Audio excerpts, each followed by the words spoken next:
I'm Margaret Elizabeth Hayes, 62 years old, and at this precise moment, I'm standing 20 feet from my husband's grave while my daughter-in-law explains why I shouldn't be in the family photograph. The October wind cuts through Arlington National Cemetery with surgical precision, carrying the smell of wet leaves and freshly turned earth.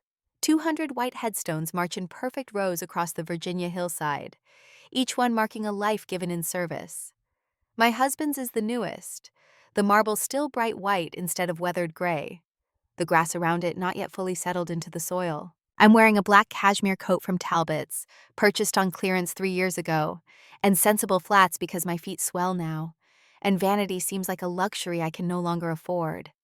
My hair is cut short, completely silver, no dye to fight the inevitable march of time. A stranger would look at me and see exactly what I appear to be. A retired military wife, modest pension, living quietly in the house her husband left her. Vanessa Hayes stands 15 feet away. Her Hermes Birkin bag worth more than my car, her Chanel dress probably cost what I spend on groceries in 6 months. She's 31, blonde in that expensive way that requires a colorist's skill and a platinum credit card. And she's married to my son Dylan. Right now she's gesturing to the photographer from the Washington Post, with the kind of casual authority that comes from never being told no. The photographer is setting up his tripod near the grave, the metallic clicks of the equipment oddly loud in the quiet cemetery. Around us, other families drift past, some placing flowers, others just standing in that particular stillness that grief demands. A bagpiper practices somewhere in the distance, the mournful notes floating across the grounds. My daughter Victoria stands next to Vanessa, her Alexander McQueen blazer precisely tailored, her Cartier watch catching the afternoon light. She's 36, a corporate lawyer at one of DC's most prestigious firms, and she's checking her phone with the barely concealed impatience of someone who has a 3 o'clock meeting, and this memorial service is running long. Colonel Richard Hayes, my late husband's younger brother, stands at the center of what will apparently be the photograph. He's 58, still in active service, his Air Force uniform heavy with medals and ribbons that tell the story of a distinguished career. His salt and pepper hair is cut in a high and tight fade that defies both gravity and age, and his posture is so rigid it looks painful. Vanessa turns to me, her smile bright and empty as a showroom. The words come out wrapped in honey but lined with broken glass. Mom, could you step back a bit? We need the immediate family front and center for the photo. This is for the post-Veterans Day feature, and they want to capture the Hayes legacy. You understand. I understand perfectly. I've been understanding for 35 years. My son Dylan finally looks up from his phone, his Tom Ford suit probably costing more than my monthly pension. He's 33 now, but his face carries that particular expression of apologetic discomfort that people wear when they're about to let you down, but want you to know they feel slightly bad about it. The photographer adjusts his lens, apparently oblivious to the small drama unfolding in front of him, or perhaps he's seen enough military family dynamics to know when to keep his head down and is shutter ready. I take a step backward, then another. The grass is soft under my feet, still damp from last night's rain. A leaf falls from the oak tree above me, spinning in lazy circles before landing on my shoulder. I brush it off and it catches the wind, tumbling away toward the rows of white stones. Richard clears his throat, preparing to speak, and I realize this is the moment when I could object, could insert myself into the frame, could demand the recognition that 35 years as James Hayes' wife ought to earn. The words are right there, ready to be spoken. But I don't speak them, because Margaret Hayes doesn't make scenes. Margaret Hayes understands her place. Margaret Hayes steps back when asked and smiles and nods and becomes invisible on command. Vanessa positions Dylan and Victoria on either side of Richard, creating a perfect triangle of power and legacy. Richard's wife Diana joins them, her own designer coat complementing the composition. Their adult children fill in the gaps, and suddenly there's a tableau of Hayes family success, wealth, and military tradition. And I'm standing behind the photographer, outside the frame entirely. The shutter clicks, once, twice, 3 times. The photographer checks his camera screen, nods with satisfaction, and begins packing his equipment. The moment passes. The family disperses. Nobody looks at me to see if I'm hurt or angry or anything at all, because I've spent 35 years training them not to look. Richard steps up to the small podium that's been set up for the memorial remarks, tapping the microphone twice. The sound echoes across the cemetery, drawing the attention of our small gathering of maybe 40 people, mostly retired officers and their wives, a few active duty colleagues of Richard's, some distant cousins who show up for the optics of family solidarity. His voice when he speaks has that particular quality of practiced authority, the kind developed over decades of giving orders and having them obeyed without question. 2 years ago today, we lost a giant. Major General James Andrew Hayes was not just my brother. He was a symbol of everything this uniform represents: service, sacrifice, leadership. He rose through the ranks through sheer excellence, earning his stars through dedication that never wavered, through a commitment to country that defined his entire life. I listened to Richard reshape my husband's memory into something suitable for a Senate campaign. Because that's what this is really about. Richard is running for Virginia's Senate seat in next year's election, and the Hayes family name carries weight in military communities. He needs that weight. He needs the legacy. He needs me to stay quiet and invisible so nothing complicates the narrative. The speech continues, hitting all the expected notes: valor, honor, duty. The words wash over me like water, failing to find purchase. I'm thinking about the will, the last will and testament that Thomas Wright showed me last week. The one dated March 15th, 2022, 6 months before James's fatal stroke. The one that leaves 60% of the Hayes family trust to Richard instead of to his wife and children. $72 million, signed away to his brother while leaving me with a widow's pension. And permission to live in our Alexandria house until I remarry or die, whichever comes first. My phone vibrates in my coat pocket. I pull it out discreetly. A text from Thomas. Ready when you are, office open all evening. I type back, on my way after this. Richard finishes his eulogy to scattered applause. People begin drifting toward their cars. The ceremony concluded. Duty done. Vanessa is already on her phone, probably scheduling her next Instagram post about honoring family traditions and supporting our troops. Dylan approaches me, his expensive shoes crunching on the gravel path. The words come out rehearsed, like he's practiced this conversation in his head during the drive over. Mom, we're all heading to 1789 Restaurant in Georgetown. 7 o'clock reservation. Richard wants to discuss the trust and his campaign strategy. It's going to be pretty technical. Lots of legal and financial stuff, probably boring for you. Why don't you head home and rest? You look tired. I look tired. I am 62 years old, standing at my husband's grave on the 2nd anniversary of his death, and my son's primary concern is that I look tired and might bore easily during discussions about my own family's financial future. The response forms itself automatically, decades of training producing the expected words in the expected tone. Of course, sweetheart, you all enjoy dinner. We can catch up later. Victoria joins us, her phone clutched in one manicured hand, her other hand already reaching for her car keys. The explanation comes out crisp and efficient, the voice she probably uses with junior associates at her firm. Mom, it's really for the best. Richard needs to outline his campaign finance strategy, and there are some complex trust distributions we need to discuss. You'd be sitting there for hours listening to us talk about things you don't really need to worry about. We'll handle all the complicated stuff. We'll handle it as if I'm incapable, as if 35 years of managing a general's household, coordinating international moves, hosting diplomatic functions, and raising 2 children. While my husband deployed to war zones somehow failed to develop any useful cognitive skills. Richard appears at my elbow, his voice carrying that particular blend of condescension and false concern that I've learned to recognize as his signature tone. The words land like small stones, each one carefully chosen. Margaret, you understand this is really a working dinner. Family business, technical discussions. Not that you aren't family, of course you are, but the nature of the conversation. Estate planning, investment strategies, campaign finance law. It's just not something that would interest you.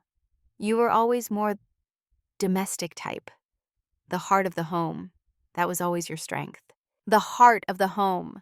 Another way of saying, stay in the kitchen where you belong. I watch him walk away toward his Lincoln Navigator, Diana already waiting in the passenger seat, checking her reflection in the visor mirror. The parking lot empties slowly. Cars pull away one by one, expensive engines purring, heated seats warming privileged spines. Dylan and Vanessa drive off in their Tesla. Victoria and her husband Marcus take their BMW.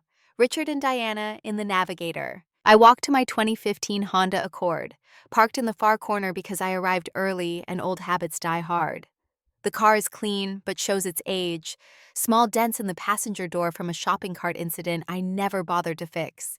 A faded Obama sticker on the bumper because I put it there in 2012, and removing it seemed like too much effort. This is what they see when they look at me. The car, the clothes, the lack of designer labels and luxury accessories. They see someone who is settled, someone who has accepted her modest circumstances, someone who won't make waves because she can't afford to. They have no idea what I actually am. I sit in the driver's seat without starting the engine, my hands resting on the steering wheel, and I can hear Vanessa's voice from earlier, drifting across the parking lot before she got in her car, speaking to Victoria in that stage whisper that's designed to be overheard. The words had floated through the October air like poison. Thank God we didn't have to seat her at dinner. Having her there would totally kill the vibe. She's just so dowdy. Everything about her is so beige and boring. I mean, I get that she's grieving or whatever, but does she have to look like she's given up on life entirely? Dowdy, beige, given up on life. I open my glove compartment and pull out the envelope that Thomas Wright gave me last week. The paper is heavy, expensive legal stock, and the documents inside represent the unraveling of everything my husband tried to build in secret. The last will and testament of James Andrew Hayes, executed March 15th, 2022, witnessed by Colonel Richard Hayes and a lawyer I've never heard of, filed in a jurisdiction I didn't know we had assets in. I read it again, though I've memorized every word. The language is clinical, devoid of emotion. To my beloved wife Margaret, I leave the rights to remain in our marital home at 4782 Seminary Road, Alexandria, Virginia, until such time as she remarries or passes away, at which point said property shall revert to the Hayes Family Trust. I further direct that Margaret shall receive all military widow benefits to which she is entitled by law. That's it. That's my entire inheritance from 35 years of marriage. The house I can live in until I die, or find another husband. And a pension of $3,200 per month. Meanwhile, Richard gets 60% of a trust worth $120 million. Dylan gets 20%.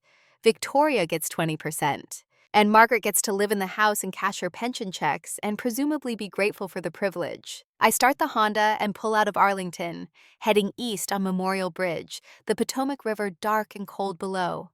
The late afternoon sun breaks through the clouds, sending long shadows across the water. And I remember the first time James brought me to Arlington, back in 1990, when we were newly married, and he was just a major with ambitions.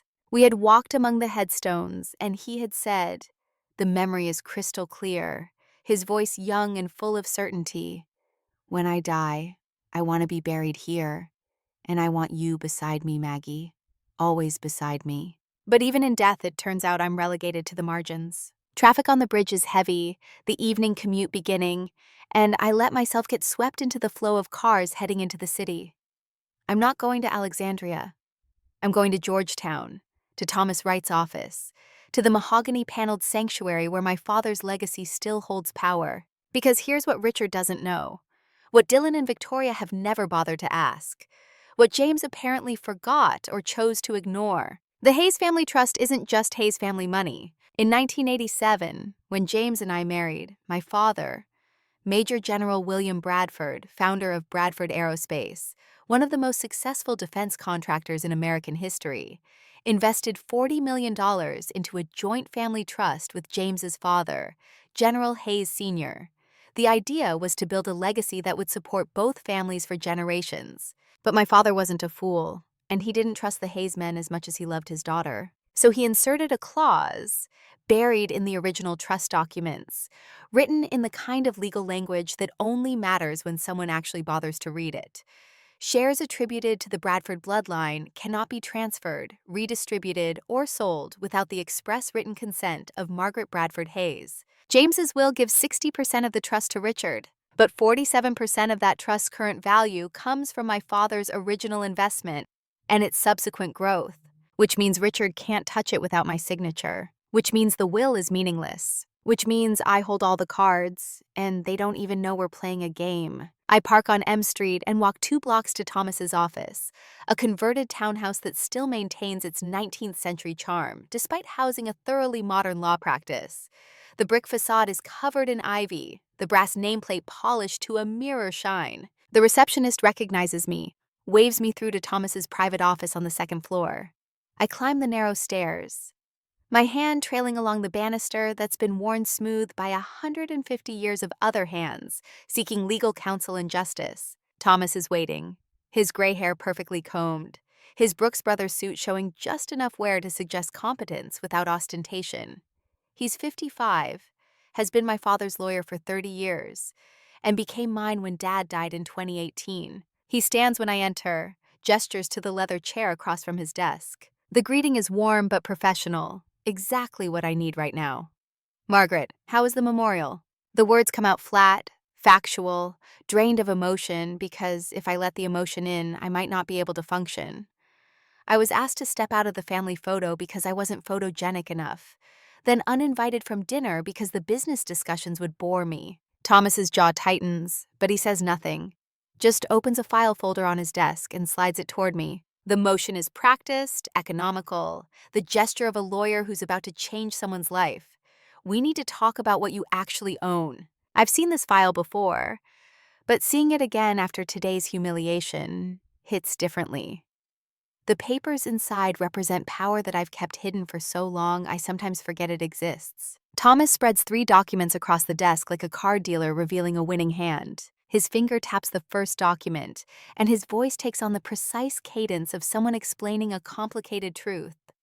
Bradford Family Trust, established 1985. When your father invested $40 million into the joint Hayes-Bradford Trust in 1987, he included a protective clause. Any shares attributed to Bradford bloodline, currently worth $68 million, cannot be transferred without your written consent. James's will attempts to give Richard control of 60% of the trust, but he can't touch your 47%, not without your signature. My breath catches. 68 million. I knew the number theoretically, but hearing it spoken aloud makes it real. Thomas slides the second document forward. The paper is thick, official, the seal of North Carolina embossed in gold. The beach house in Kill Devil Hills, Outer Banks. 8 bedrooms, oceanfront, 6,000 square feet. Your mother left it to you when she died in 2019. Current value, $8.2 million. James listed it as a family asset in his will, but he wasn't the legal owner. You are, solely. Richard can't touch it. I remember that house, the wide porches, the sound of waves at night, summers spent there as a child before military life took over. Mom had made me promise to keep it, to never let it be absorbed into Hayes family holdings. I kept that promise, I just never told anyone. Thomas's hand moves to the third document, and this one makes him smile. The expression transforms his usually serious face into something almost mischievous. Bradford Aerospace Holdings, your father's company shares. He transferred them to a separate trust for you in 2018, shortly before he died. James never knew the exact amount because you never told him. Current value, $47 million. The room tilts slightly. I grip the armrest of my chair. Thomas continues, his voice steady and certain.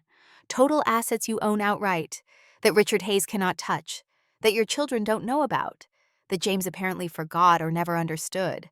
$123.2 million. $123 million. The number hangs in the air between us. Impossibly large, almost absurd, given the woman I've been pretending to be for 35 years. Thomas leans back in his chair, the leather creaking softly. The question comes gently, giving me space to breathe. What do you want to do, Margaret? I think about Vanessa. She's so dowdy. I think about Dylan.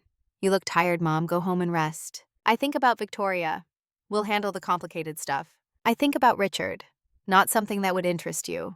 I think about James, drunk at his 3-star promotion party, telling me I didn't sparkle, that I was just content, just existing, not living. I think about 35 years of making myself smaller so they could feel bigger. I think about the nursing career I abandoned, the friends I lost because military wives don't get to keep friends when they move every 2 years, the hobbies I gave up, the dreams I filed away in boxes that never got unpacked. I think about who I was before I became Margaret Hayes, Back when I was Captain Margaret Bradford, the angel of the ER, the woman who could run a trauma unit and save lives and be somebody. And I realized something that feels like waking up after a very long sleep. The realization settles into my bones, solid and unmovable.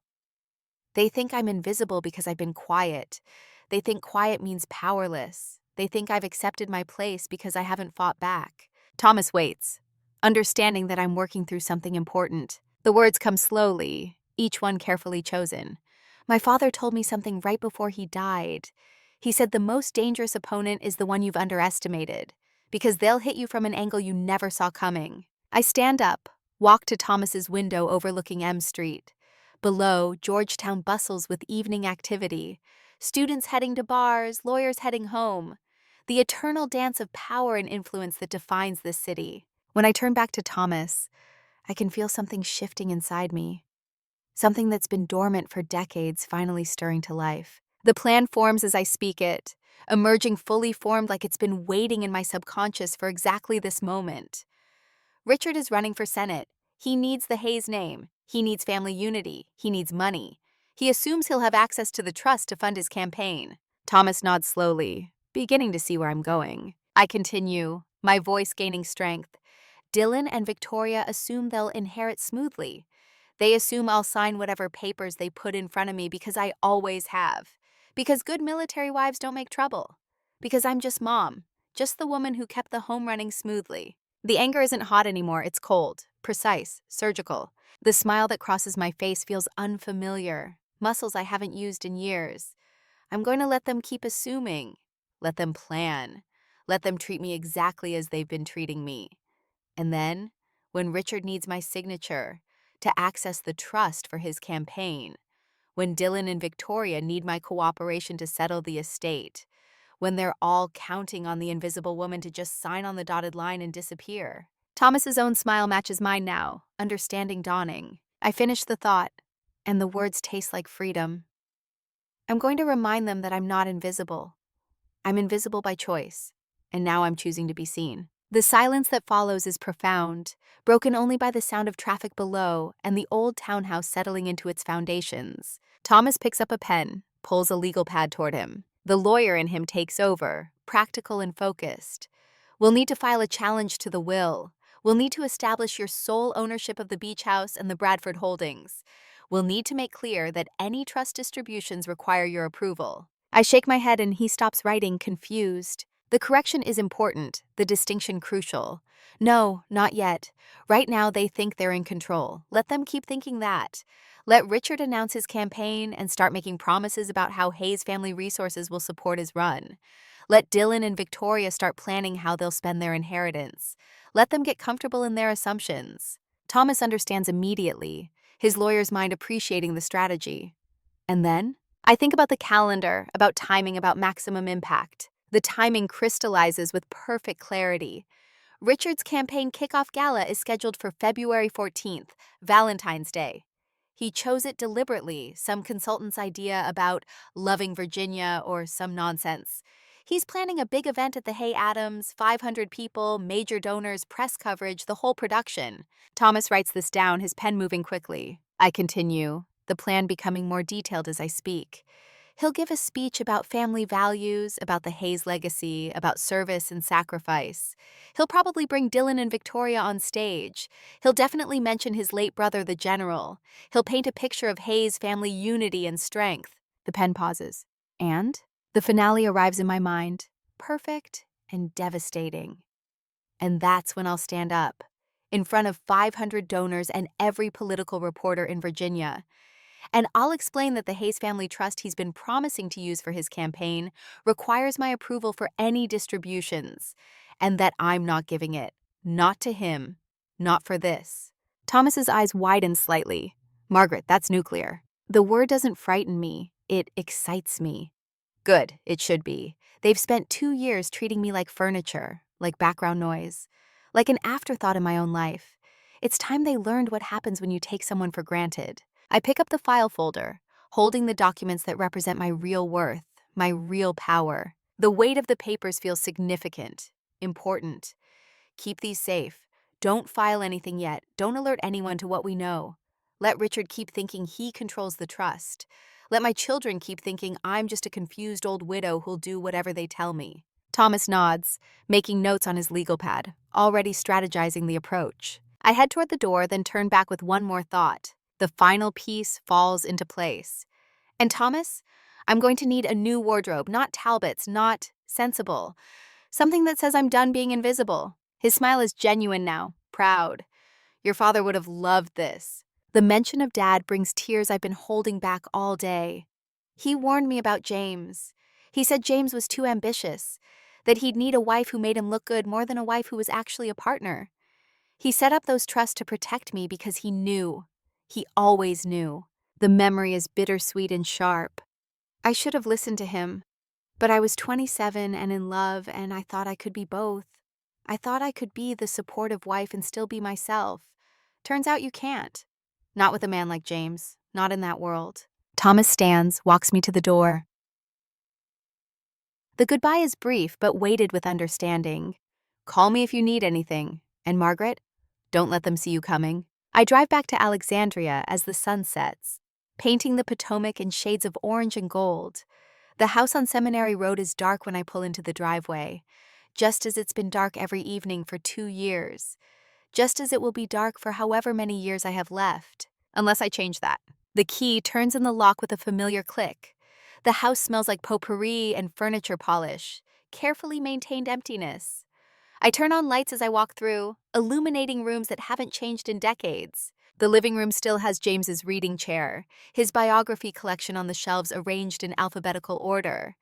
The dining room table is set with place settings for 6, even though I haven't hosted a dinner party in 2 years. The kitchen is immaculate, everything in its place, because Margaret Hayes keeps a clean house. I walk upstairs to the bedroom James and I shared for 35 years. His side of the closet is still full of uniforms I haven't been able to bring myself to donate. His cologne still sits on the dresser. His reading glasses are on the nightstand, like he just took them off before bed. I've been living in a museum to a man who erased me from his will. The realization hits me with physical force, and I sit down on the bed, the mattress giving under my weight. Tomorrow I'll start changing things. Tomorrow I'll call a donation service and clear out his clothes. Tomorrow I'll take down the shadow boxes full of his medals and commendations. Tomorrow I'll begin the process of reclaiming this house as mine instead of ours. But tonight, I let myself feel the full weight of it. 35 years of marriage, 2 children raised, 17 different military bases, 147 official functions hosted, a nursing career abandoned, a father who tried to warn me, a husband who slowly, steadily turned me into furniture. And now, 2 years after his death, I'm discovering that even his final act was one of erasure. My phone buzzes. A text from Dylan. Hope you got home safe, Mom. We had a great dinner. Richard's campaign is going to be amazing. Talk soon. Love you. Love you. 2 words at the end of a message about how great dinner was without me. I don't respond. Another text, this time from Victoria. Mom, Richard's lawyer is going to send you some papers to sign for the estate. Just standard stuff. Sign them and send them back, okay? Nothing to worry about, love you. Nothing to worry about. Just sign away what's left of my life. Just be a good girl and do what you're told. I delete both messages. Then I do something I haven't done in 2 years. I go into the guest room that I've been using as storage, dig through boxes until I find the one labeled Margaret Personal. Inside are the things I packed away when we moved from Fort Bragg to the Pentagon in 1995, when I quit nursing to become a full-time military wife. My nursing textbooks, the pages yellowed but the information still vital and true. My certification letters, my commendations from Walter Reed, my recommendation letters from commanding officers who called me exceptional and invaluable. Photos of me in my captain's uniform, younger, confident, proud of who I was and what I could do. A journal I kept during my first deployment with James, when we were stationed in Germany, and I was running a field hospital, and I felt like I was making a difference in the world. I pull out that journal, sit on the floor surrounded by dust and forgotten dreams, and read entries from a woman I barely recognize. July 15th, 1990. Saved 3 lives today in trauma, 2 from a helicopter crash, 1 from a training accident. James said he's proud of me. I'm proud of me too. This is what I'm meant to do. October 3rd, 1990. James got promoted to lieutenant colonel. Big celebration. Everyone kept asking me when I'm going to settle down and have babies. Like this isn't settling down. Like saving lives isn't important. But James says we should start thinking about family. He's probably right. March 22nd, 1991. Pregnant with Dylan. James is over the moon. I'm terrified. What happens to my career? What happens to the work I love? James says not to worry, that being a mother is the most important job. But what if I want both?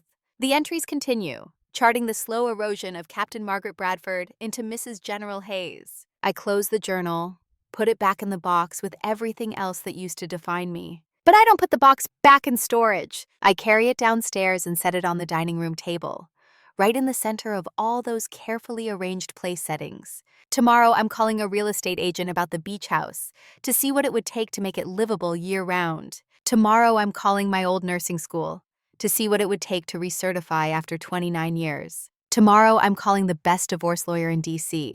because even though James is dead, I'm divorcing his memory and everything he made me believe I had to be. And in 4 months, on February 14th, I'm going to stand up at Richard's campaign gala and introduce them all to someone they've never met. Not Captain Bradford, not anymore. Not Mrs. Hayes, not ever again. Just Margaret, on her own terms, with 123 million reasons why they should have treated her better. The house is still dark and empty around me, but it feels different now. It feels like possibility. The Goodwill truck pulls away from my house at 9:30 on a Tuesday morning, taking with it 17 boxes of James's uniforms, his dress shoes polished to mirror shine, his collection of military biographies, and the shadow boxes that lined our hallway like stations of the cross. I stand on the porch in yoga pants and an old Georgetown sweatshirt, watching the truck turn the corner onto Seminary Road, and I feel lighter than I have in years. Patricia Chen pulls up in her Subaru Outback just as the truck disappears from view. She's 64, my closest friend from the old days, back when we were both young military wives stationed at Fort Bragg. She got out when her husband died in 1998, moved to D.C., and built a second career as a freelance consultant, though I suspect her real work involves more than the corporate strategy she claims on her tax returns. Patty has that particular kind of face that people forget easily, which serves her well. Average height, average build, gray hair cut in a practical bob, reading glasses on a chain around her neck. She could be anyone's aunt, anyone's coworker, anyone's neighbor. She's also the smartest person I know, and the only one I trust completely. The door of her car opens, and she emerges carrying 2 Starbucks cups and a knowing smile. I brought reinforcements, venti chai latte, extra hot, just like you used to drink before you married into the coffee black no sugar Hayes family tradition. I take the cup and the warmth spreads through my hands. When did I stop drinking what I liked? When did I start performing even my beverage choices? We settle into the kitchen, and Patty's eyes scan the changes I've made in the 3 weeks since the memorial service. The dining room table no longer has place settings for 6. James's reading chair is gone from the living room. The photos on the mantel have been edited, the ones featuring just him removed, leaving only the pictures that include me and the children. Her assessment is direct but gentle. You're really doing this. It's not a question, but I answer anyway. I'm really doing this. Patty pulls out her laptop, the movement practiced and efficient. She's been helping me research in ways that Thomas Wright can't, using skills she acquired during her 20 years with the CIA before she officially retired. The screen glows between us as she opens a series of files.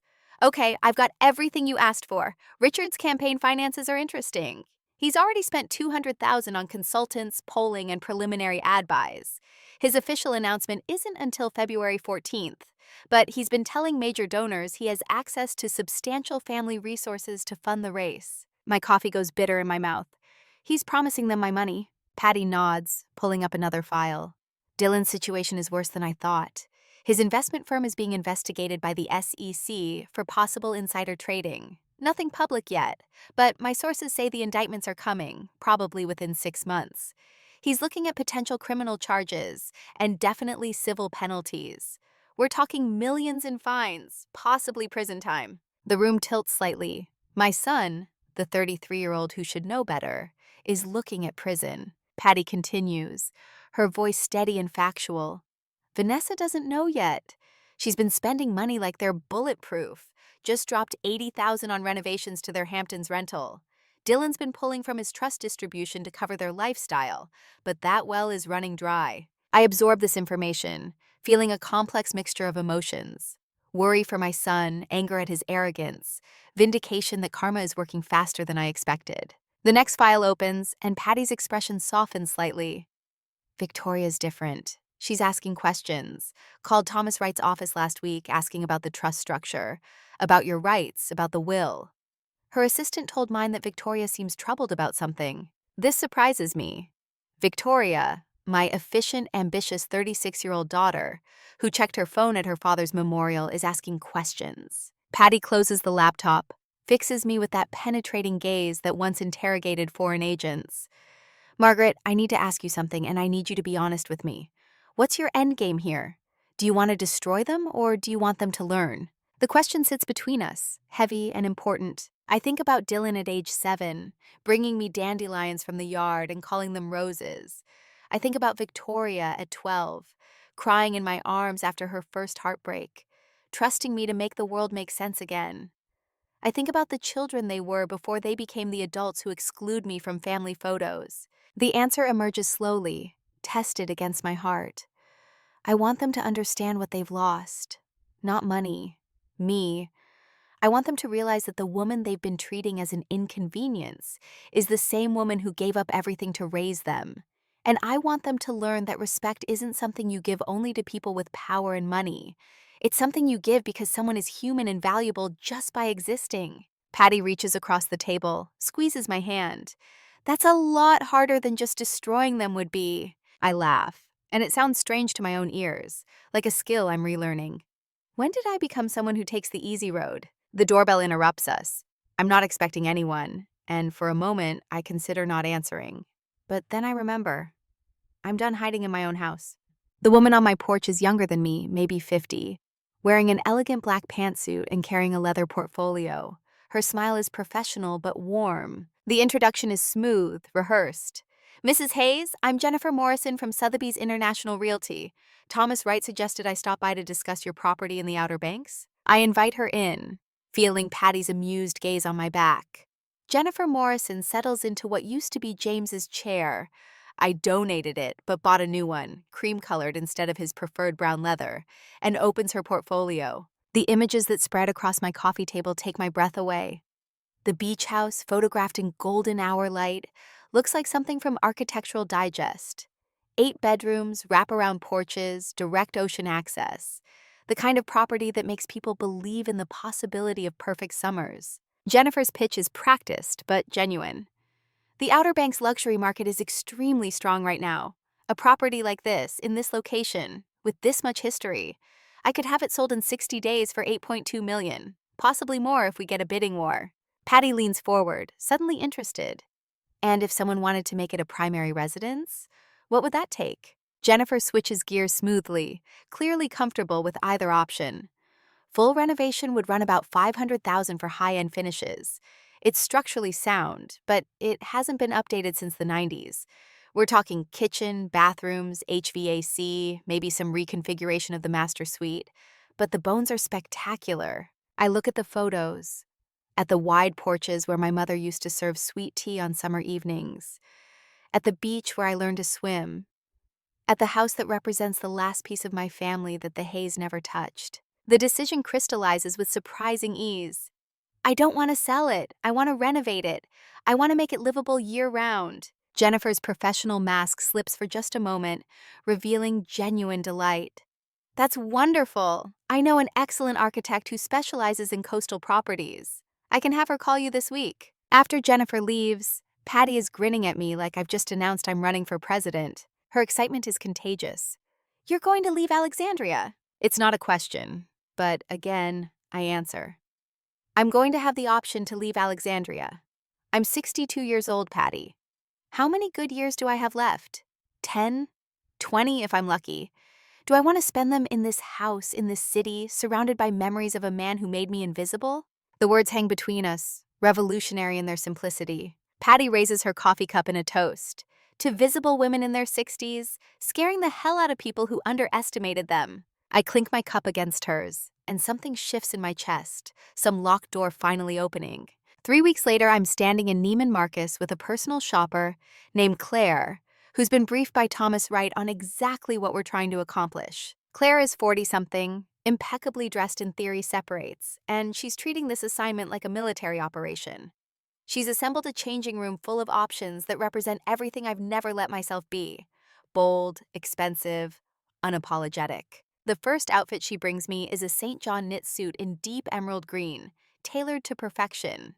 The kind of thing that costs more than I used to spend on clothes in a year. I stand in front of the three-way mirror and barely recognize myself. The woman looking back isn't dowdy, isn't beige, isn't trying to disappear. Claire appears behind me, making minor adjustments to the jacket. "Your coloring is stunning. Why have you been hiding it under neutrals?" Because James preferred his wife in navy and gray, in colors that wouldn't draw attention away from him. Because military protocol suggested officers' wives should be elegant but understated. Because somewhere along the way, I learned that taking up space was selfish. What I say out loud is simpler. Old habits. Claire's smile is knowing.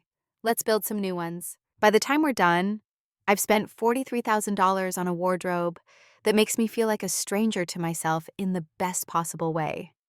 Suits that fit like they were born on my body. Dresses that celebrate rather than hide my shape. Shoes that aren't sensible but are spectacular.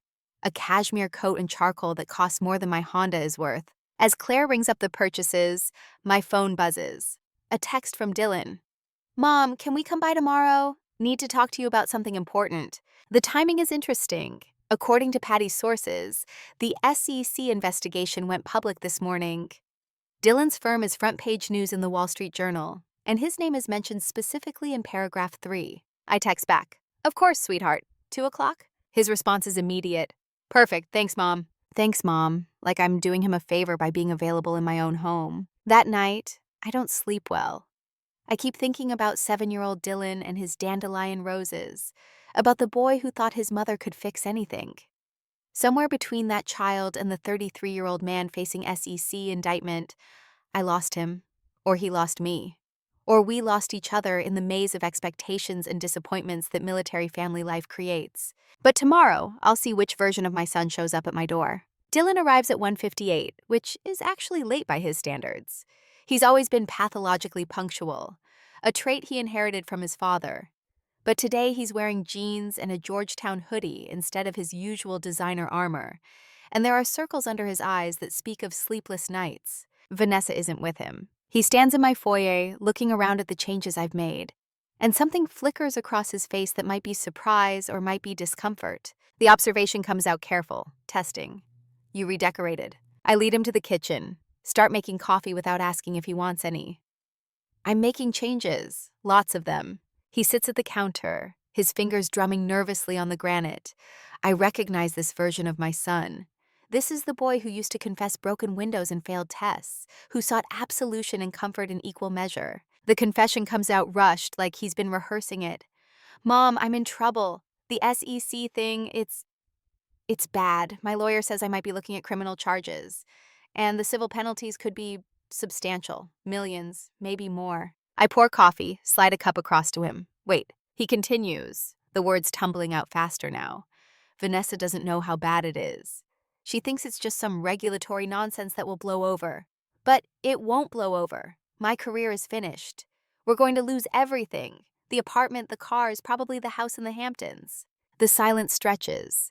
He's waiting for me to react, to offer comfort, to tell him it will be okay the way I've been telling him things will be okay for 33 years. But I don't. Finally, he looks up, meets my eyes. "I need help, Mom. Financial help. I know Dad's trust is complicated right now with Richard's campaign and everything, but maybe there's a way to access my portion early, or maybe you could, I don't know, co-sign a loan, something?" Here it is, the real reason for the visit. Not to confess, not to seek comfort, to ask for money. I sip my coffee, take my time responding. "Your father's will leaves you 20% of the trust, but accessing it requires settling the estate, which requires my signature on various documents.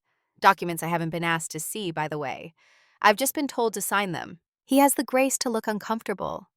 "Richard's lawyers are handling all that. They said it was complicated." My laugh is sharp. "I'm sure they did. Tell me something, Dylan." At the memorial service, when you uninvited me from dinner because the business discussions would bore me, did Richard tell you what those discussions were really about? He shifts in his seat, not meeting my eyes.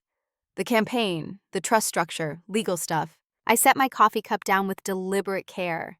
Did anyone tell you that the trust you're counting on to save you from your own poor choices is 47% funded by my father's money? Did Richard mention that his 60% share includes my Bradford inheritance, which he can't actually access without my written consent? Dylan's head snaps up, color draining from his face. What? I lean back against the counter, feeling strangely calm. Your father's will is legally questionable at best, but more importantly, it's morally bankrupt. He cut me out entirely while distributing assets that my father provided. Richard knows this. His lawyers definitely know this. But nobody thought to mention it to you or your sister because why would they? You're also busy handling the complicated stuff while the dowdy old widow rests at home. My son's mouth opens and closes, no words emerging. I continue, my voice steady and cold. So no, Dylan, I will not co-sign a loan. I will not access your trust early. I will not save you from consequences that you earned. Your father spent 35 years teaching you that women are support staff and men are the main event. Now you're learning what happens when the support staff walks off stage. He stands up, the stool scraping harshly against the tile. Mom, I didn't know. About the trust, about Dad cutting you out. That's not right. If I had known, I cut him off. What would you have done? Would you have stood up for me at the memorial? Would you have invited me to dinner? Or would you have done exactly what you did, which was whatever was easiest for you in that moment? The truth lands like a slap, and I watch my son's face crumble. His voice breaks. I'm sorry. I'm so sorry, Mom. We've been terrible to you. I've been terrible to you. The apology hangs in the air, and I feel myself softening despite my anger. This is still my son, still the boy with dandelion roses. But an apology isn't enough, not anymore. My response is firm, but not unkind. I believe you're sorry. I believe you didn't understand what you were doing. But Dylan, you're 33 years old. You don't get to plead ignorance about how to treat your mother with basic human dignity. That's not something you need a law degree to figure out. He sinks back onto the stool, head in his hands. What do I do? The question is genuine, desperate, and for the first time in this conversation, I see my son as fully human instead of fully enemy. I pour myself more coffee, take my time answering. You face the consequences of your choices. You tell Vanessa the truth about your situation. You sell the things you can't afford. You hire a good lawyer and you fight, but you fight honestly. And you stop expecting other people to save you from yourself. Tears are running down his face now, and he's not bothering to hide them. Will you forgive me? The question is too big for this kitchen, this moment, this conversation. I walk around the counter, stand next to my son, put my hand on his shoulder. Ask me again in a year, after you've shown me that you've learned something, after you've proven that you understand the difference between being sorry and being different. He turns, wraps his arms around me, and cries into my shoulder like he hasn't done since he was 12 years old and his dog died. I hold him, feeling the complicated weight of mother love, which includes both forgiveness and accountability in measures I'm still learning to calibrate. When he finally pulls away, his face is blotchy and wet, but something in his eyes has changed. Something has cracked open. Before he leaves, he pauses at the door. Mom, the changes you're making to the house, to yourself, I think they're good. I think maybe you should have made them a long time ago. After he's gone, I sit in the kitchen for a long time, watching the afternoon light shift across the floor. My coffee goes cold. My phone buzzes with messages I don't check. This is harder than I thought it would be. Holding boundaries with someone you love, offering honesty instead of comfort. Being the person who refuses to save someone from themselves. But maybe that's what real love looks like. Not the performance of love that I gave James, where I made myself smaller so he could feel bigger. But the actual thing itself, which sometimes means standing firm while someone you adore falls apart. The next morning, Victoria calls. Her voice on the phone is different from her usual crisp efficiency. Mom, can I come by? I need to talk to you about something. She arrives that afternoon carrying a leather briefcase and wearing a troubled expression. We sit in the living room, and she notices immediately what Dylan noticed. The changes, the absences, the shifting landscape of what used to be their father's shrine. Victoria is a lawyer, trained to notice details, and her gaze catalogs everything. You got rid of Dad's chair. It's not a question, but there's something in her tone that makes me answer carefully. I got rid of a lot of things that were his but not mine. I'm reclaiming space. She nods slowly, processing. Then she opens her briefcase and pulls out a stack of documents. The papers land on the coffee table between us with a soft thud. I've been reviewing the trust documents. I called in favors with colleagues who specialize in estate law. Mom, this will Dad left is legally problematic on multiple fronts. But the part that really bothers me is the part about your Bradford family assets. I wait, curious to see how much she's figured out. Victoria continues, and I can hear her lawyer voice warring with her daughter voice. Grandpa Bradford's original investment in the Hayes Bradford Trust included a clause protecting Bradford bloodline assets. Dad's will attempts to distribute those assets as if they're communal Hayes family property, but they're not. They're yours. And Richard's lawyers know this. They have to know this. She looks at me directly, and I see something in her face I haven't seen in years. Uncertainty. Vulnerability. The recognition that she might have been wrong. Her question comes quietly. Did you know? When we excluded you from the memorial dinner, when we talked about handling the complicated stuff without you, did you already know that you controlled everything we were planning to divide? This is the moment I could lie, could soften it, could protect her from the full weight of what I've been planning. But I'm done protecting people from truth. My answer is steady, unflinching. Yes, I knew. Thomas Wright showed me the documents a week before the memorial service. Victoria's breath catches. And you just let us? You let Richard make all these campaign promises? You let Dylan and me plan how we'd use our inheritance? You sat there and said nothing while we patronized you? The accusation in her voice is mixed with something else. Respect, maybe, or fear. I lean forward, making sure she hears every word. I let you reveal who you really are when you think someone can't fight back. I let you show me what you think of me when you believe I'm powerless. And now we both know the truth. The silence that follows is profound. Victoria closes her eyes, and when she opens them, they're wet. We've been horrible to you. It's almost word for word what Dylan said, and I wonder if this is what happens when comfortable illusions shatter. Maybe there's only one response to seeing yourself clearly for the first time. But where Dylan collapsed, Victoria straightens her spine. She's her father's daughter in this moment, facing hard truth with military precision. Her voice is steady, professional, the lawyer finding solid ground in facts. Richard's campaign kickoff is in 6 weeks. He's been telling donors he has secured family funding to the tune of $10 million for the race. If you withhold consent for trust distribution, he'll be exposed as either a liar or incompetent, probably both. It will destroy his campaign before it starts. I nod, confirming what she's deduced. Victoria's expression shifts, calculating. You're planning something public, something that will humiliate him in front of everyone who matters. Again, I don't deny it. My daughter sits back, and something like a smile crosses her face. It's not a happy smile. It's the smile of someone recognizing a worthy opponent. The assessment comes out analytical, admiring. That's brilliant. That's absolutely brilliant and deserved. God, it's so deserved. I study her face, trying to understand what's happening here. You're not going to try to stop me? Victoria shakes her head slowly. No, I'm going to ask you a different question. When you destroy Richard's campaign and expose the truth about the trust, what happens to Dylan and me? Do we lose everything too? Is this about punishing all of us, or just the ones who deserve it most? The question is fair, and I realize this is the difference between my children. Dylan asked how to save himself. Victoria is asking what the rules of engagement are. I take my time answering, because this is important.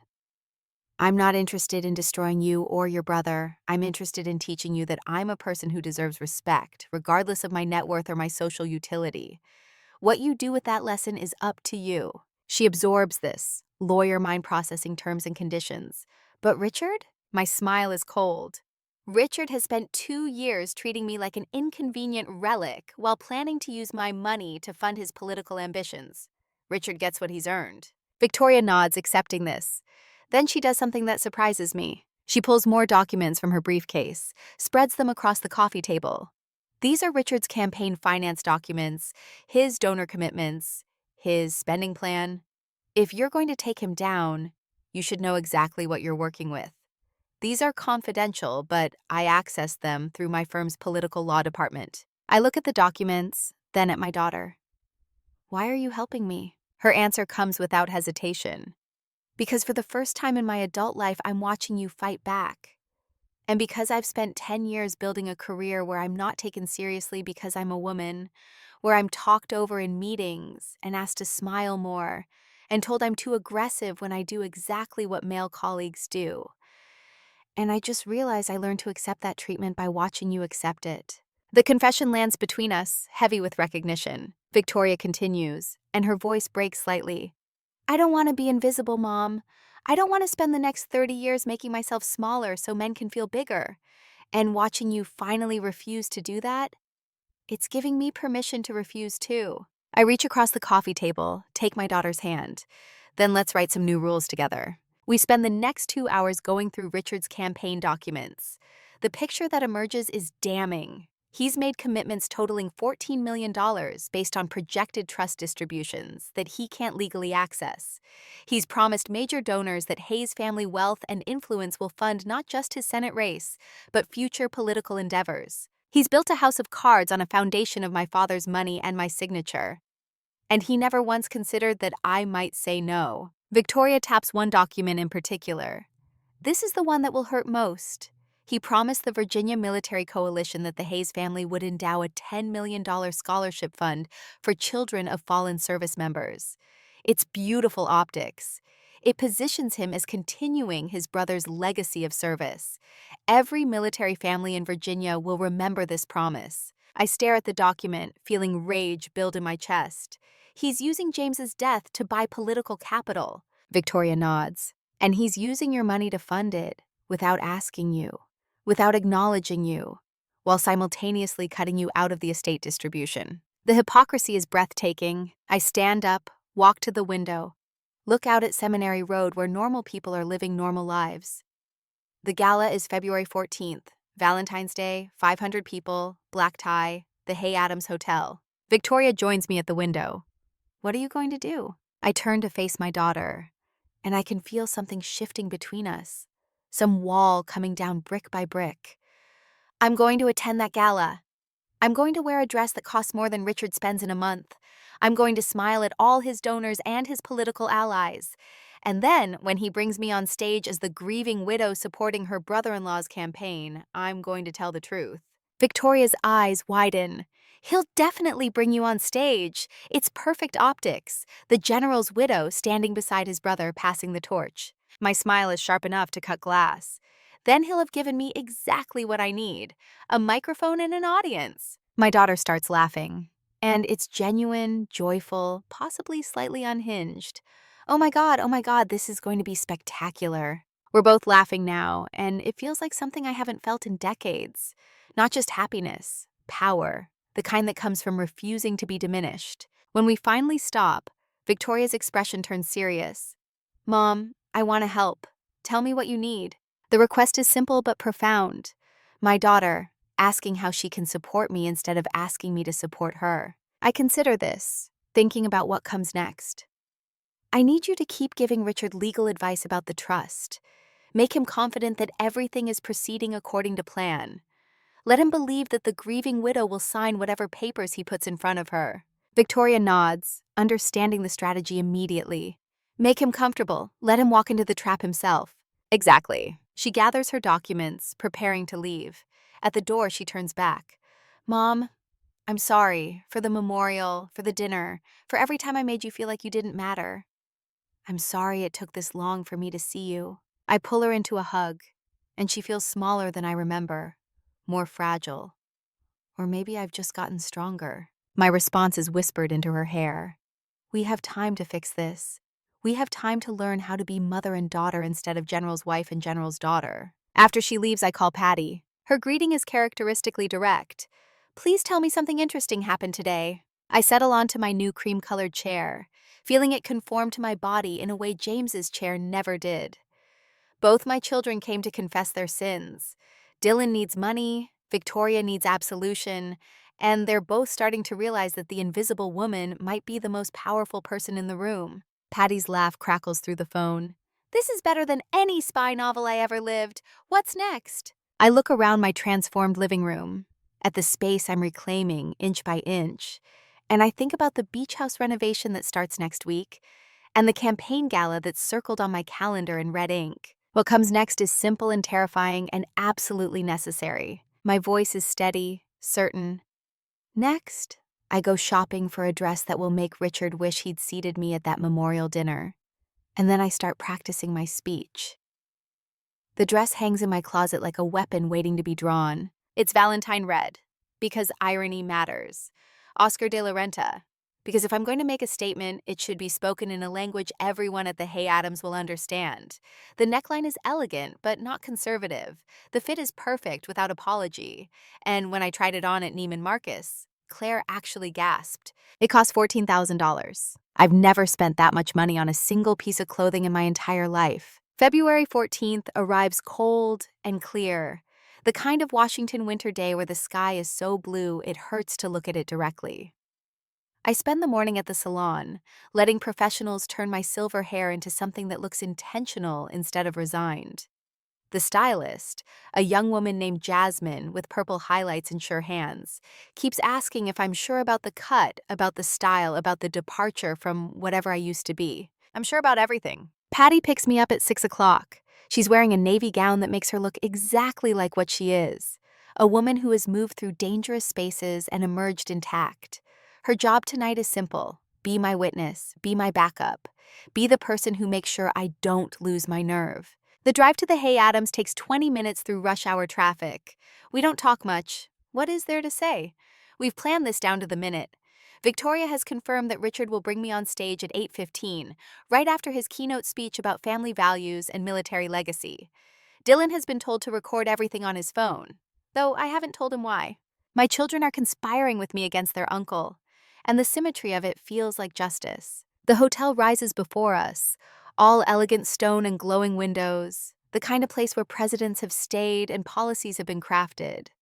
The lobby is already full of Virginia's political elite, men in tuxedos and women in gowns, the air thick with expensive perfume and expensive ambition. I step out of Patty's car and 3 valets immediately move to assist us. They're trained not to react, but I see one young man's eyes widen slightly when he sees my dress. Good. If the valets notice, everyone will notice. The ballroom is on the 2nd floor, accessed by a curved marble staircase that demands an entrance rather than permits one. I pause at the top, letting the light catch the red fabric, and I feel 200 heads turn toward me. There's a moment of confused silence. Who is this woman? Why does she look familiar but different? And then recognition ripples through the crowd like a shockwave. Margaret Hayes, the general's widow. But not the Margaret Hayes they remember. Not dowdy, not beige, not invisible. Richard sees me from across the room, and his champagne flute pauses halfway to his lips. His wife Diana is standing beside him, and I watch her lean in to whisper something. Richard's face goes through several expressions in rapid succession: confusion, surprise, and then something that might be concern. Too late for concern, Richard. Far too late. I descend the stairs with Patty at my elbow, and the crowd parts.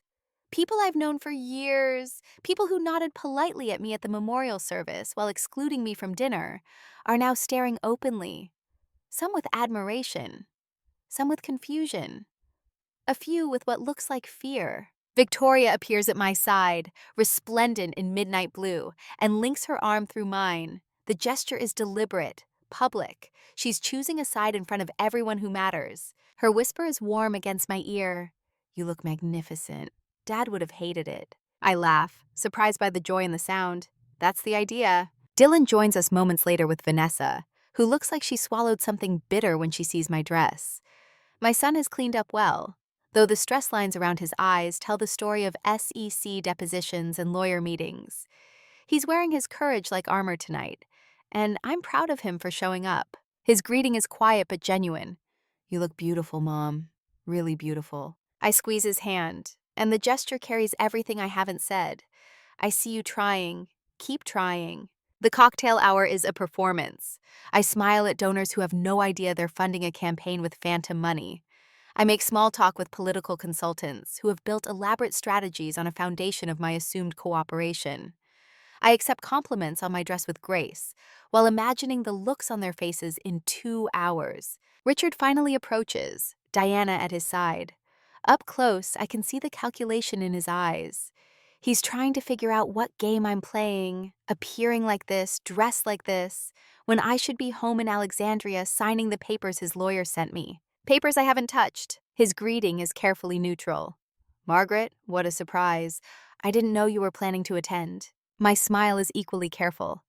Family should support family, Richard. Isn't that what you always say? Something flickers behind his eyes. Suspicion, maybe. Or the first whisper of alarm. Diana fills the awkward silence with practiced charm. You look wonderful, Margaret. That dress is stunning. New? The question is loaded. Diana knows my usual wardrobe. Everyone here knows my usual wardrobe. This dress is a declaration of war, and she's trying to figure out what battlefield we're on. I answer with deliberate vagueness. I decided it was time for some changes. Life's too short to keep wearing the same old things. Richard's jaw tightens almost imperceptibly. He's a military man, trained to read terrain and recognize threats. Some part of him knows this is wrong, knows I'm not behaving the way widows are supposed to behave. But he's too committed to his plan, too confident in his assumptions, to change course now. Dinner is served at 7. I'm seated at a table with major donors, which tells me Richard is using me as a prop even before he puts me on stage. Look, he's saying without words. The general's widow supports this campaign. The family is unified. The legacy continues. The woman to my right introduces herself as Jennifer Caldwell, wife of a defense contractor who's donated $200,000 to Richard's campaign. She's dripping in diamonds in desperation to be noticed, and she immediately starts talking about how honored she is to support a Hayes. I let her talk, nodding in appropriate places, while I mentally rehearse what I'm going to say when Richard hands me that microphone. At 8 o'clock, Richard takes the stage. The ballroom quiets. 500 people turn their attention to the man who wants to represent them in the Senate, and he delivers exactly the speech Victoria's documents predicted. Family values. Military service. Continuing his brother's legacy of putting country before self, the Hayes tradition of excellence and sacrifice, the moral imperative of veterans' advocacy. It's a good speech, compelling, genuine sounding. If I didn't know the truth, I might believe it myself. He talks about James, about the general's dedication and honor, and I watch him rewrite my husband into a saint.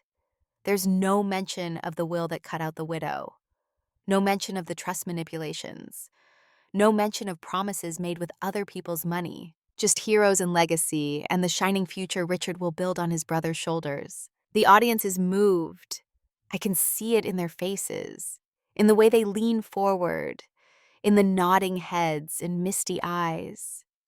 Richard is selling them a story they want to believe, and they're buying it wholesale. Then he gets to the moment we've been waiting for. His voice drops, becomes intimate and warm, and I want to bring someone very special on stage with me tonight.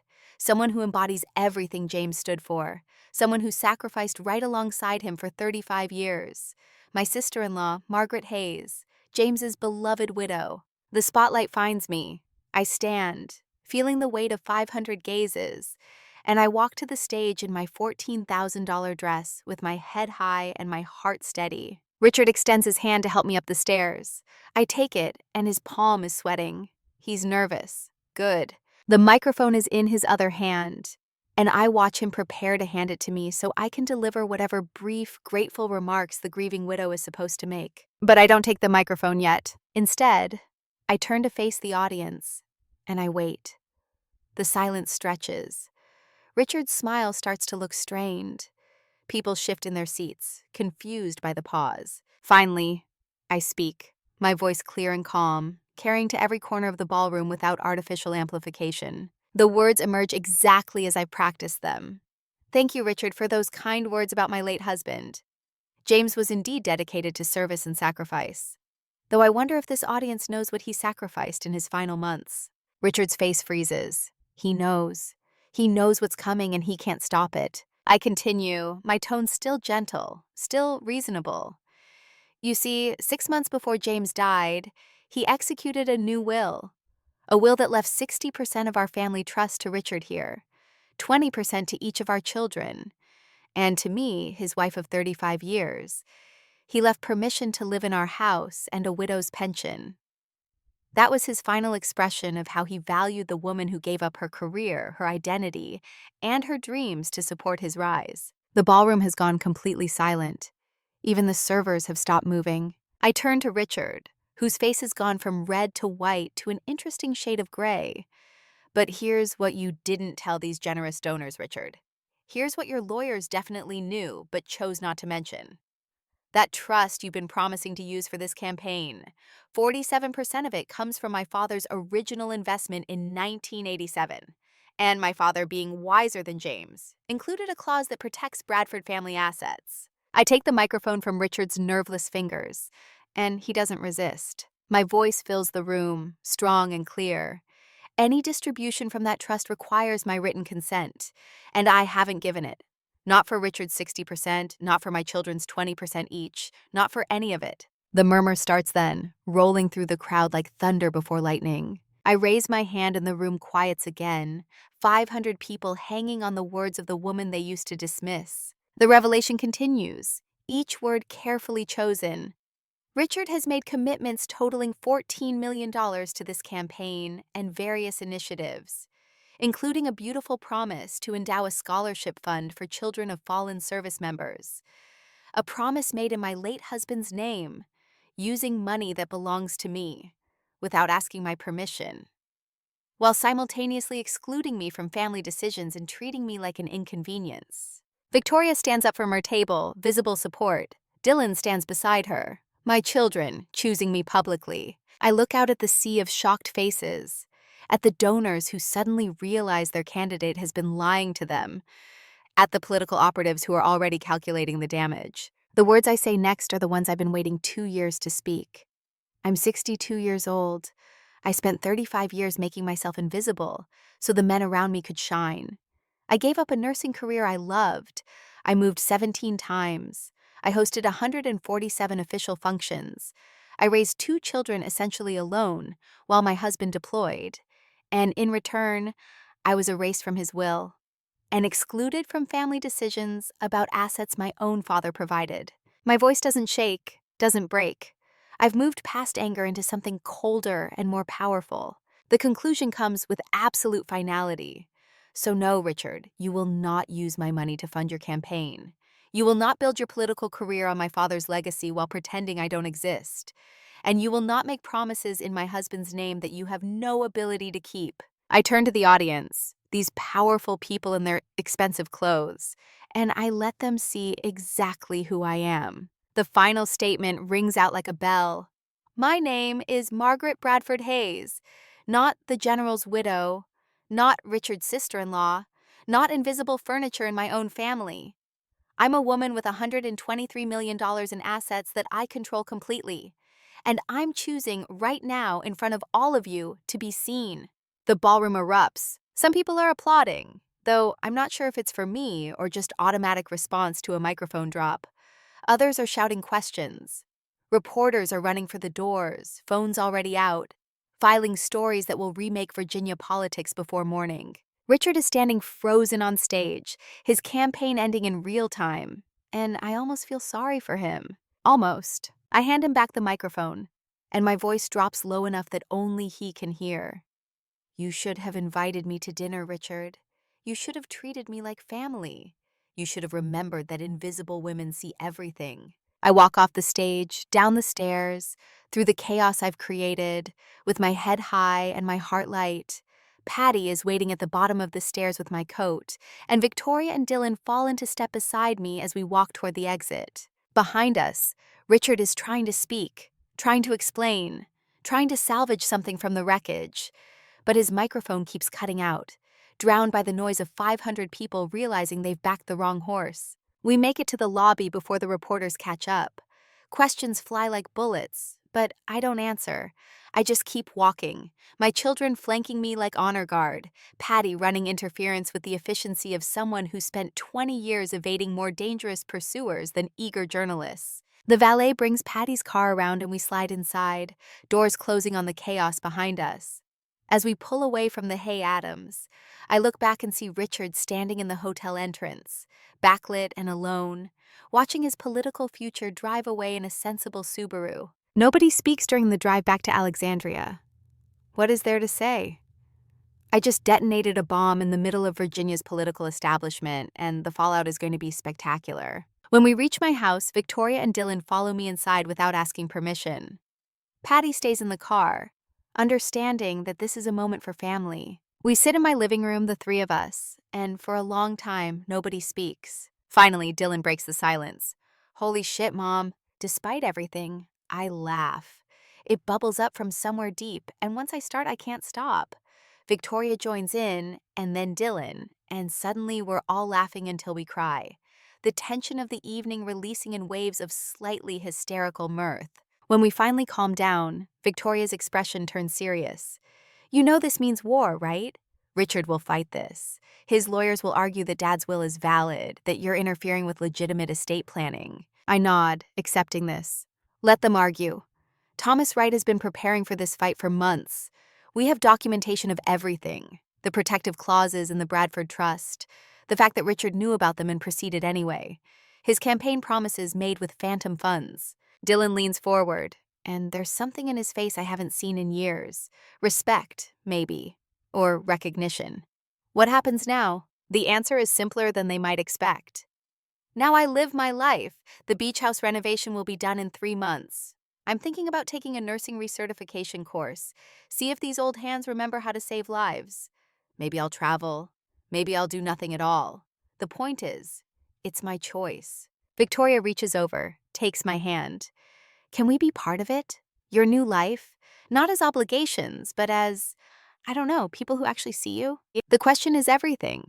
This is what I wanted. Not revenge, not destruction. Recognition, relationship, reality instead of performance. My answer comes from somewhere deep and honest. I would like that, but on new terms. No more support staff and main event. No more invisible labor and assumed compliance. If we're going to be family, we're going to be equals. Dylan nods slowly. I can do that. I want to do that. Though, fair warning, I'm probably going to screw it up sometimes. I've got 33 years of bad habits to unlearn. I smile at my son, at this man who's finally starting to see his mother as a person instead of a function. Then we'll practice. We'll make mistakes and forgive them and try again. That's what family is supposed to do. They stay until midnight, and we talk in ways we haven't talked in years. Victoria tells me about the partnership track at her firm, and how she's been told to smile more in meetings. Dylan tells me about the SEC investigation, and how terrified he is of losing everything. I tell them about Captain Margaret Bradford, the nurse who saved lives and loved her work, and how I'm trying to find my way back to her. When they finally leave, I stand at the door and watch them drive away together, brother and sister in the same car for the first time in years, talking intently about something I can't hear. I hope they're talking about how to be better. I hope they're talking about learning to see invisible women. I hope they're talking about change. The next morning, I wake to my phone exploding with notifications. Richard's campaign is front-page news in the Washington Post, the New York Times, Politico, and every Virginia newspaper. The headlines vary, but the theme is consistent. Senate candidate's campaign implodes after widow reveals financial fraud. Hayes family trust battle goes public. General's widow accuses brother-in-law of misusing family funds. Thomas Wright calls at 8 a.m., his voice crackling with satisfaction. Margaret, you magnificent woman. Richard's campaign is withdrawing from the race. His lawyers contacted me an hour ago asking for settlement terms. I sip my coffee feeling strangely calm. What kind of terms? Thomas's response is measured, professional.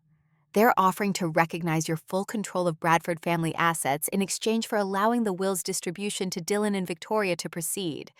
Essentially, they're conceding everything except Richard's 60%. I consider this. My children's inheritance isn't the issue. Richard's presumption was. Counteroffer, I recognize Dylan and Victoria's 20% shares. Richard gets nothing until he makes a public apology for misusing family funds and agrees to endow that military scholarship fund he promised, using his own money. There's a pause, then Thomas laughs. You want him to keep his promise? My reasoning is clear. I want those military families to get what they were promised. I want Richard to learn that you can't build a legacy on other people's sacrifices. And I want him to pay for it himself. The negotiation takes 3 days. Richard's lawyers argue, threaten, and eventually capitulate. By the end of the week, we have a settlement agreement that gives me everything I asked for and costs Richard everything he tried to steal. The public apology is scheduled for the following Monday at the National Press Club. I don't attend. I watch it on television from my living room, Patty beside me with popcorn because sometimes justice deserves snacks. Richard reads from a prepared statement, his face gray under the camera lights, his voice flat and defeated. He admits to making campaign promises without proper authority. He apologizes to the donors he misled. He announces the establishment of the James Hayes Memorial Scholarship Fund, funded personally with $10 million from his own assets. It's humiliating and expensive and exactly what he deserves. When it's over, Patty raises her glass of wine in a toast. To invisible women who chose to be seen, may we all be so brave. I clink my glass against hers, and I think about Captain Margaret Bradford, who could run an ER and save lives and be somebody. I think about Mrs. General Hayes, who made herself small for 35 years. And I think about Margaret, just Margaret, who's still figuring out who she is at 62.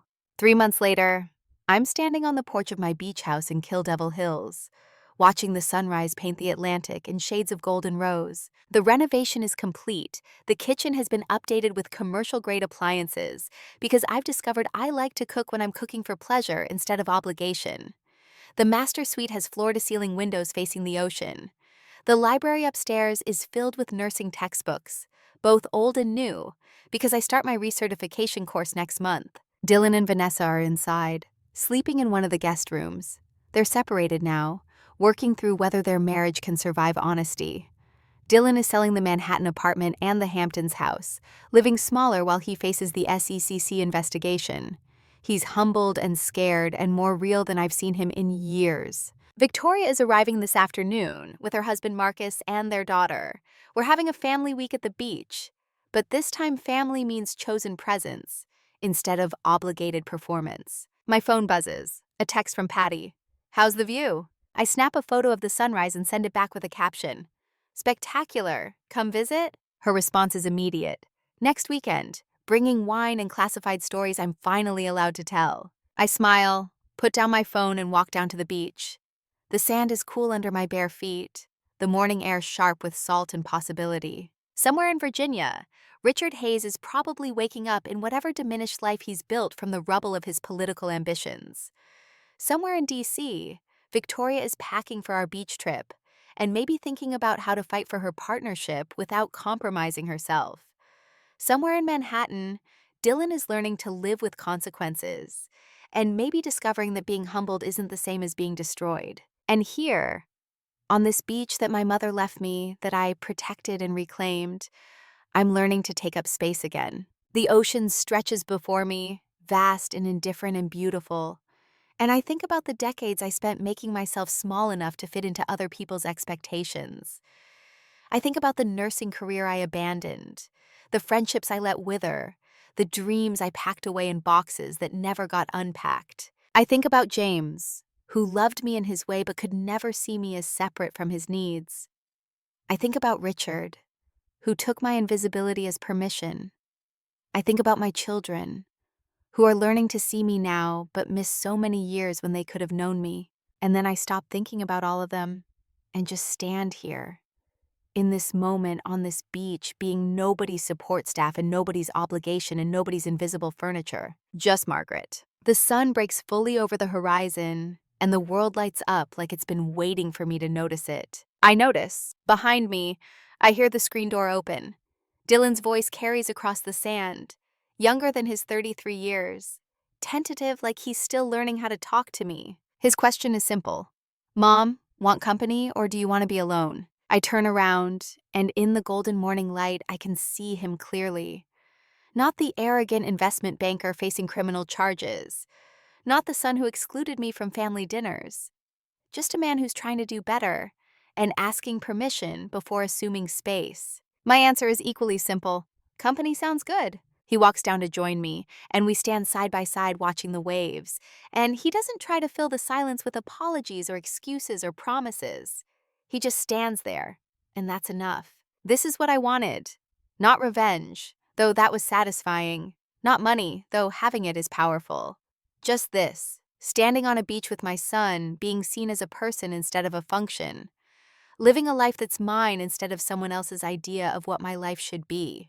The wind picks up, pulling at my hair, and I think about the dress hanging in my closet upstairs. Not red this time, just comfortable, just mine. Because I don't need armor anymore. I don't need to make statements or prove points or fight battles. I already won. Dylan speaks quietly, his eyes on the horizon. Dad would have hated this. All of it. The confrontation, the publicity. You claiming your own power. He's right, and we both know it. I respond with equal quiet. Your father spent 35 years trying to make me into what he needed instead of loving who I was. I spent 35 years letting him. We were both wrong. My son nods slowly, processing this. Do you regret it, the marriage, all those years? The question deserves honesty. I regret the parts where I disappeared. I regret not fighting back sooner, but I don't regret you and Victoria.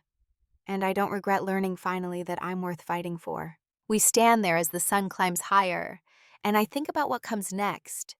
The nursing recertification, the possibility of volunteer work at the VA hospital, the travel I've never done, the friendships I might build, the life that's entirely mine to shape. Behind us, the beach house stands solid and beautiful, a place my mother built and left to me with the implicit instruction, don't let them take this. I didn't. I kept it and reclaimed it and turned it into something new, just like I'm doing with myself. Victoria's voice calls from the porch, bright and clear. Breakfast is ready, and Mom, you need to see this article about you in Vogue. They're calling you a feminist icon. I laugh, surprised by the warmth in it. A feminist icon at 62. After spending most of my life being exactly the opposite. Better late than never, I suppose. Dylan and I walk back up to the house together, and I can smell coffee and bacon and the particular quality of happiness that comes from choosing who you spend your time with instead of obligating yourself to their presence. Inside, Victoria has set the table with care, and Marcus is making pancakes while their daughter draws pictures of seagulls. This is family on my terms. Earned instead of assumed. Present instead of performing. We eat breakfast together on the porch, the ocean providing soundtrack, and for the first time in years, maybe decades, I'm not thinking about what comes next or what I should be doing or who needs me to be smaller. I'm just here. Margaret Bradford Hayes, 62 years old, $123 million, a beach house full of people who are learning to see me, a life that's entirely my own. The invisible woman chose to be seen, and what she sees, looking out at this ocean and this family and this future she's building, is worth every moment it took to get here. The waves keep rolling in, patient and persistent, and I think about how they reshape the shore over time. Gradual, relentless, powerful. That's what I'm doing. Reshaping my shore, reclaiming my space, one wave at a time, and I'm just getting started.